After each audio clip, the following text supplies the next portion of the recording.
आप देख रहे हैं न्यूज हिमाचल लाइव। इच्छा शक्ति दृढ़ हो, इरादा नेक हो, नियत साफ हो और भाव सेवा का हो तो हर काम मुमकिन होता है। ऐसा ही उदाहरण हमारे प्रधानमंत्री मोदी ने पेश किया है। उक्त बयान महिला मोर्चा महामंत्री अंजना शर्मा ने दिया। उन्होंने कहा कि केंद्र सरकार प्रधानमंत्री नरेंद्र मोदी के नेतृत्व में एक के बाद एक ऐतिहासिक निर्णय ले रही है। जब इच्छा शक्ति दृढ़ हो, इरादा नेक हो, नियत साफ हो और भाव सेवा का हो तो हर काम मुमकिन होता है। ऐसा व्यक्ति ही इतिहास रचता है और लोगों के दिलों में बसता है। हमारे यशस्वी प्रधानमंत्री नरेंद्र मोदी जी ने ऐसा ही इतिहास इस सितंबर में रचा है। एक तो देश को नई संसद की सौगात आजादी के अमृत काल में उनके नेतृत्व में देश को मिली और इस नई संसद में जो ऐतिहासिक कार्य हुआ है उसके लिए देश को 27 वर्षों से इंतजार था।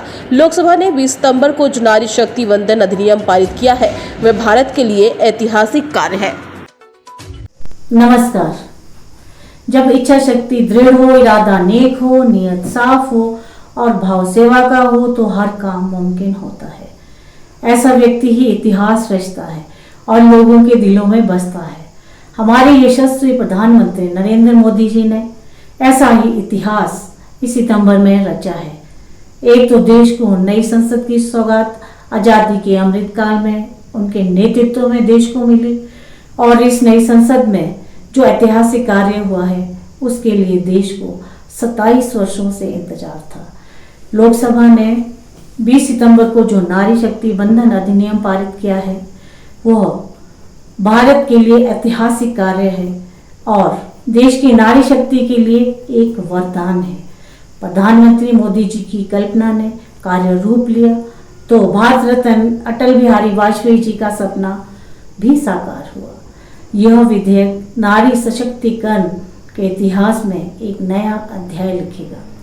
मैं अंजना शर्मा, महामंत्री प्रदेश भाजपा महिला मोर्चा, नारी शक्ति वंदन अधिनियम 2023 के लिए प्रधानमंत्री नरेंद्र मोदी जी एवं भारत सरकार को बधाई देती हूँ। महिलाओं को सशक्त बनाने, अधिकार संपन्न बनाने, सम्मान देने की मोदी सरकार की प्रतिबद्धता को पूर्ण किया गया है। नई संसद में आयोजित पहले और संसद के विशेष सत्र के दूसरे दिन लोकसभा और राज्यसभा में महिला आरक्षण विधेयक पारित हो गया। इस विधेयक के मुताबिक लोकसभा और सभी राज्य के विधानसभाओं में महिलाओं को 33% आरक्षण मिलेगा। अब लोकसभा और विधानसभाओं में महिलाओं के लिए 1/3 सीटें आरक्षित होंगी। इस ऐतिहासिक बदलाव के बाद से सक्रिय राजनीति में महिलाओं की भागीदारी बढ़ेगी। प्रधानमंत्री जी, भारत सरकार और भारतीय जनता पार्टी का सभी बहनों की ओर से कोटि कोटि